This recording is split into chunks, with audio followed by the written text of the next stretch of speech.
मैं एक मामूली औरत हूँ। इतनी मामूली हूँ कि आपकी नज़र भी मुझ पर नहीं पड़ी, लेकिन मैं आपको देख रही हूँ। आप अपनी बीवी के साथ डॉक्टर के यहाँ जा रहे हैं। उसकी कोख में लड़की या लड़का, ये जानने के लिए। असल में आप अपनी लड़की की हत्या करना चाहते हैं, कोख में ही। आपको ये ख्याल भी नहीं आ सकता कि जिस सड़क से आप जा रहे हैं उसे मैंने बनाया है। मैंने यहाँ रोड़ियां बिछाई और फिर उन्हें दुर्मुट से कूटा था। मेरी छोटी बेटी तब यहाँ किनारे पर उगी झाड़ियों में ऊँघती रहती थी। मेरी 3 बेटियां हैं। मेरा आदमी कहता था कि अगर बेटा नहीं हुआ तो मुझे छोड़ देगा। उसने कहने के लिए मुझे छोड़ भी दिया, पर अब भी पका पकाया खाने के लिए जब तब आ जाता है। चिकनी चुपड़ी बातें भी करता है। मैं सब समझती हूँ। फिर सोचती हूँ चलो मेरी बेटियों का बाप है। कमाल है, जिन बेटियों से वह छुट्टी चाहता था उन्हीं बेटियों के नाम की थाली में उसे परोस देती हूँ। वह समझता है बेटियां बोझ हैं। मेरी तीनों बेटियां सांवली हैं। उनकी काली आंखें हैं बड़ी बड़ी पके जामुनों जैसी और हाथ बड़े फुर्तीले हैं, खूब काम करती हैं। मेरी ही तरह वे तरह तरह के धंधे पीटेंगी। पर फिर भी उनके होने से मुझे बड़ी तसल्ली है। मैं अकेली तो नहीं हूं ना। तुम समझते हो लड़कियां बेकार होती हैं। औरतों के कामों को आप जानते ही नहीं। अरे देखो, मैंने सड़क बनाई, धान की रोपाई की, कपास चुना, कपड़े की फैक्ट्री में रीलिंग की, आलू खोदे, 3 3 बेटियों को जन्म दिया, पाला पोसा। क्या मैं बेकार हूँ? ये जो तुम चाय पीते हो, इसकी पत्तियां भी लड़कियां ही चुनती हैं। और क्या क्या नहीं करती। इतने धंधे औरतें करती हैं कि गिनवाने मुश्किल। और तुम्हारा ये सूट कोई 1 पौंड का होगा। 1 पौंड ऊन इतनी होती है कि दिन रात लगकर 3 दिन में उसका सूट बनता है, जिसके मुझे 12 रुपये मिलते थे। तब बच्चियां छोटी थी तो सोचती थी घर में उनके पास बैठे बैठे बुनाई कर सकती हूँ। लेकिन धंधा बड़े नुकसान का था।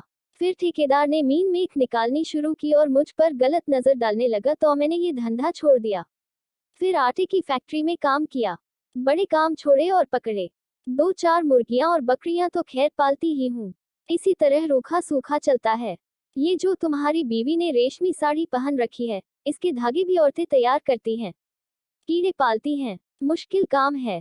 जांघ में घाव हो जाते हैं। धान की रोपनी में भी पैरों में खारवे हो जाते हैं और कमर झुके झुके टूट जाती है।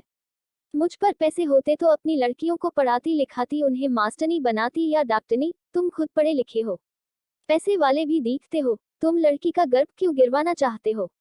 तुम समझते हो तुम्हारी लड़की कोई काम नहीं कर सकती? अरे आदमी कोई फालतू चीज नहीं, 100 काम है उसके करने को। फिर इस तरह सोच समझकर लड़कियों को मारना तो कुदरत से खिलवाड़ है। अगर मान लो तुम्हारे घर लड़का हो गया तो तुम क्या सोचते हो वो तुम्हें लड़की से ज्यादा प्यार करेगा? फिर लड़के बिगड़ते भी बहुत हैं। आजकल उनका ध्यान शरारत, ताश और मारपीट में ज्यादा हो गया है। मान लो लड़की ही पैदा हो जाए तो क्या? तुम उसे पढ़ाना लिखाना, वो तुम्हें खूब प्यार करेगी। लड़कियां माँ बाप को खूब प्यार करती हैं। तुम्हारे घर में रौनक होगी सो अलग से। तुम सोचते हो दहेज देना पड़ेगा, तो तुम उसे खाने कमाने लायक कर देना। दहेज मांगने वाले से शादी मत करना। हो सकता है आप ही ऐसा लड़का मिल जाए जो बिना दहेज की शादी कर ले। अगर न मिले तो क्या? वो कमाएगी खाएगी और तुम्हारा सहारा बनेगी। हो सकता है वो तुम्हारा नाम रोशन कर दे।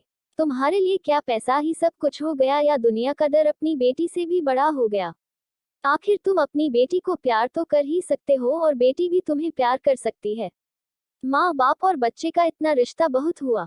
इसके लिए तो आदमी जीता है। पैसे को चाहे जितना मानो, पर मोह ममता फिर भी बड़ी चीज है। इसे बनाए रखने में ही खैर है। नहीं दुनिया उजड़ी समझो। कुदरत के साथ इतनी मनमानी अच्छी नहीं। लड़कियों को तुम ऐसे ही गिरवाते रहे तो औरतें कितनी कम हो जाएंगी। फिर तुम उनके लिए कुत्तों की तरह लड़ोगे। दहेज के डर से आज उन्हें मरवा सकते हो तो कल फिर पैसे के लालच में बेचोगे भी। इस तरह क्या दुनिया बड़ी अच्छी हो जाएगी, या तुम्हारे घर परिवारों में खुशियां छा जाएंगी? तुम जो रेशमी साड़ी पहनकर इसके साथ चली आई हो, इससे इतना डरती क्यों हो? सोचती हो ये तुम्हें छोड़ देगा? ये मिचमिची आंखों वाला अगर तुम्हें छोड़ भी दे तो क्या तुम मर जाओगी? मैं तो पढ़ी लिखी भी नहीं थी। मैं तो तानों से नहीं डरी। आदमी ने छोड़ने की धमकी दी तो कह दिया ले छोड़ दे। अब भी मेहनत करके खाती हूँ, तब भी मेहनत कर लूंगी। पर वो क्या मुझे छोड़ पाया? हम औरतें बड़े काम की हैं। हमें ये ऐसे ही थोड़े छोड़ सकते हैं। परिवार की जरूरत तो इन्हें भी है। नहीं तो हांफते हांफते मर जाएंगे। कोई पानी देने वाला भी नहीं मिलेगा। मैं तो कहती हूँ बेटी भी पैदा करो, दहेज भी मत दो और डरो भी मत। देखना दुनिया ऐसी ही चलेगी, इससे अच्छी चलेगी। दाब धौंस कुछ कम ही होगी। मेरी बेटी ने कढ़ाई सिलाई सीखी है, वो न होती तो फिर क्या था। मैं तो दुनिया में धंधा पीटती मर जाती। अब भी मेहनत करती हूँ पर मन में खुशी भी है। मेरी 3 लड़कियां खूब हुनर वाली हैं। कोयल जैसी आवाज है उनकी, सुने से थकान मिट जाती है। न करे कोई शादी, अपनी जिंदगी भार बनाएगा और जो शादी करेगा सो भागवान होगा।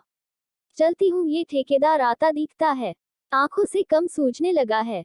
ये जो लिबर्टी सिनेमा है न, इसे गिराना है। मालिक यहाँ पूरी बाजार भर दुकानें बनवाना चाहता है। यही मलबा ढोने का काम करूंगी। काम तो ठीक है, मैंने बहुत किया है, पर इसके सामने ये डॉक्टर की दुकान है। यहाँ लड़का लड़की टेस्ट होता है बस। इसे देख देख के मन में बेचैनी बनी रहती है। घड़ी घड़ी तुम्हारे जैसों की सूरत देखनी पड़ेगी, हत्यारों की। बस कहीं और काम मिला तो ये जगह छोड़ दूंगी। देखूं तब तक तो यही काम करना पड़ेगा। मैं पढ़ी लिखी होती तो ये ही सब बातें लिख देती, फिर तो तुम भी मेरी बात किताब में पढ़ लेते। पढ़कर तुम भी कहते करतारी देवी बात तो पते की कहती है। अगर आपको इन कहानियों से कोई आपत्ति है तो आप हमें मेल करके बता सकते हैं। आपको हमारी कहानियाँ कैसी लगती है हमें लाइक कमेंट करके जरूर बताएं। आपके लाइक कमेंट से हमें कहानियाँ लिखने का हौसला मिलता है। धन्यवाद।